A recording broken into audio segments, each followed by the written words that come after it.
I've been playing Plants vs. Zombies 2 for at least 17 minutes now. Given that I have all that experience, I've learned a few things about the game in my time playing.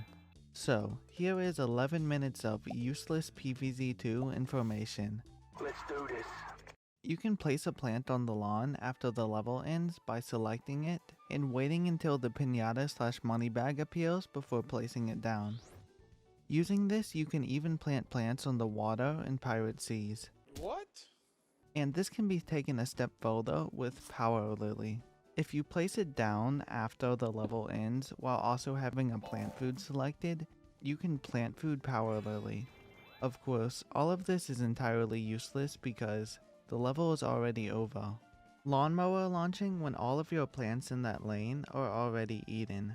Don't do it, just let the zombies walk into the mower. Internal plant names are the names for the plants that the game's code uses to refer to them. Pea-shooter's internal name is just pea-shooter, for example, but some of them get a little silly. Rutabaga's internal name is X-shot, tile turnips is power plant, I guess because power tiles. Banana launchers is just banana. Banana. Hollyberryos is Holly Knight, and Goo Pea Shooter's internal name is Poison Pea Shooter because it poisons the zombies. When loading up the game, there is a chance you will see either a game hint that tells you something mildly useful, or you might see a loading message such as, injecting 150% more Zang. There are 15 different game hints and 5 different loading messages.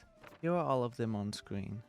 Plants vs. Zombies 2 has had 37 different loading screens. For a while they would take this loading screen, and whenever the game got an update, they would change it to feature the new plants, and maybe hint at an upcoming plant. Nowadays we get loading screens somewhat related to the time of year, like the Festivus loading screens. Goldbloom used to be obtainable without spending money for a short time. You could get it by completing an epic quest. There was no way PopCap is ever making this plant free again. The icon used for Penny's Pursuit was originally going to be for a world called Time Twister, featuring zombies and plants from every point in time, which sounds super similar to what modern day turned out to be. Penny's Pursuit constantly reuses old levels, including levels from Pinata Party. Sometimes they will get slightly changed to have Z-Corp zombies or something. Dark Ages is the shortest world with 20 levels, and Modern Day is the longest world with 34 levels. There was a total of 312 adventure levels across all 11 worlds. And there was also a total of 350 normal Pinata parties, meaning there are more Pinata parties than adventure levels, and that's not even including the event ones that play during special events. The game's code calls them level of the day, probably because they're daily. Cornfetti Papa is based off the glass gem corn, and looks pretty accurate to the real thing. Snake Lily is based on the California pitcher plant, also known as the Cobra Lily, because its head is kind of shaped like a cobra. It's a carnivorous plant that will trap insects and eat them. It doesn't turn them into tofu or anything. Gumnut, buzzbutton, garlic, cactus, jalapeno, squash, peanut, walnut, lily pad, and sunflower all have names that are exactly the same as their real-life counterparts. Also, is cran jelly a plant, or is it like a thing in a can? Like, I was going to include it in the previous fact, but when Arena was released, it used to be called Battles. The level of the zombies that you face in Arena mode goes up based on how high of a league you are in. Zombies in Soil League will be level 1, and zombies in Jade League will be level 8.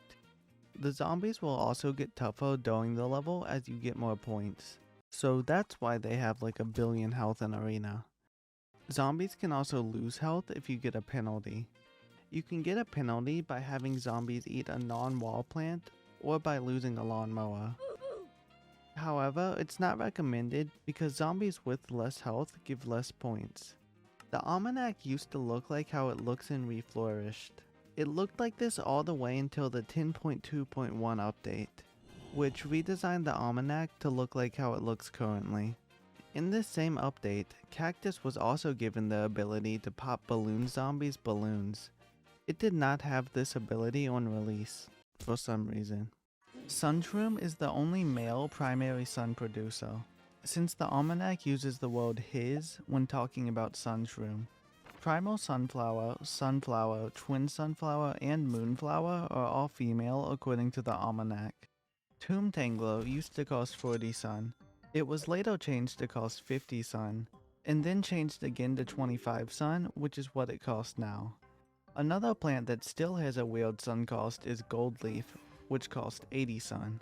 And while we're on the topic of sun cost, Seaflora used to cost 225 sun on release, but it was later buffed to only cost 175 sun, along with some other stat buffs.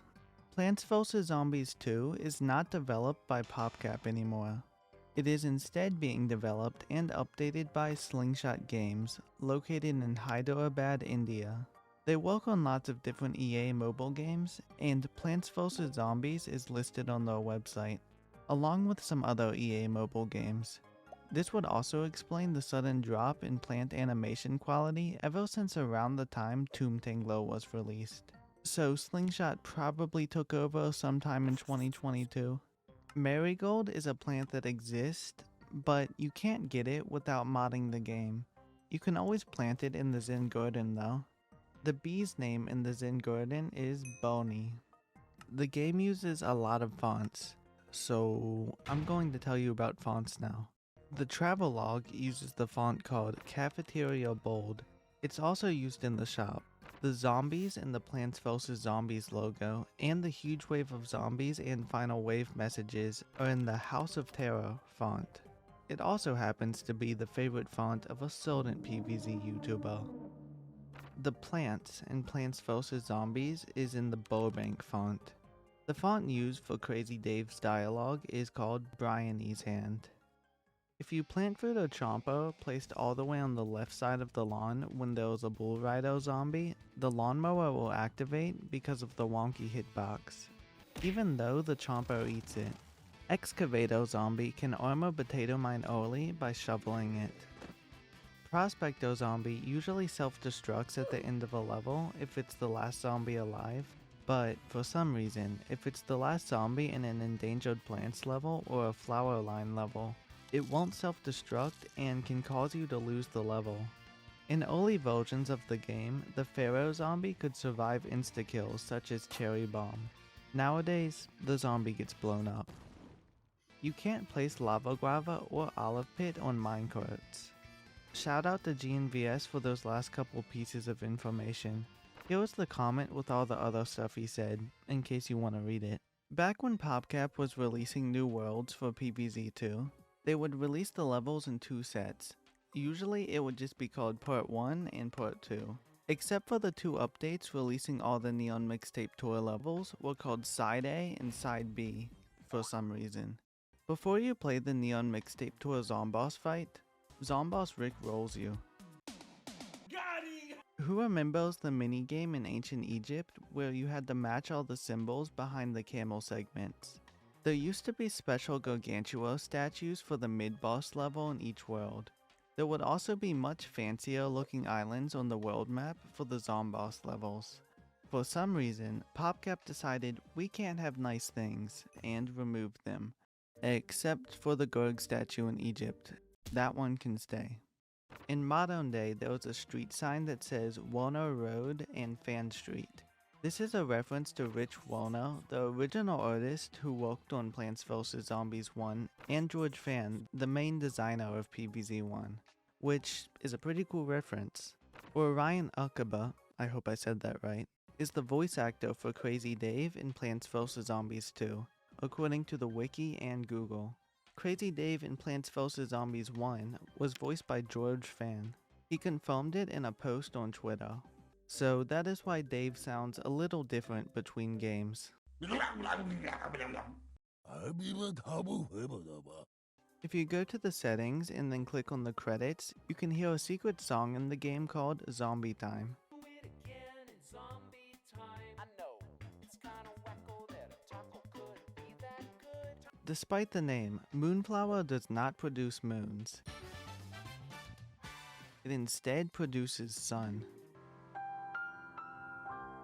PvZ2 is a game that this person plays. I just thought you should know that. Meteorflower will scare away all the dinosaurs on the lawn when you plant food it. Ghost Pepper isn't actually a ghost. She is just a pepper wearing a white sheet according to the Almanac. 41 out of 49 plants from Plants vs. Zombies 1 have been added to Plants vs. Zombies 2. The 8 missing plants are a plantain, flower pot, coffee bean, umbrella leaf, gloom shroom, cattail, gold magnet, and cob cannon. So, that was 11 minutes of useless PvZ2 information. Now I have played the game for at least 28 minutes. Anyways, like the video, subscribe to the channel, and until next time, see you in the next one.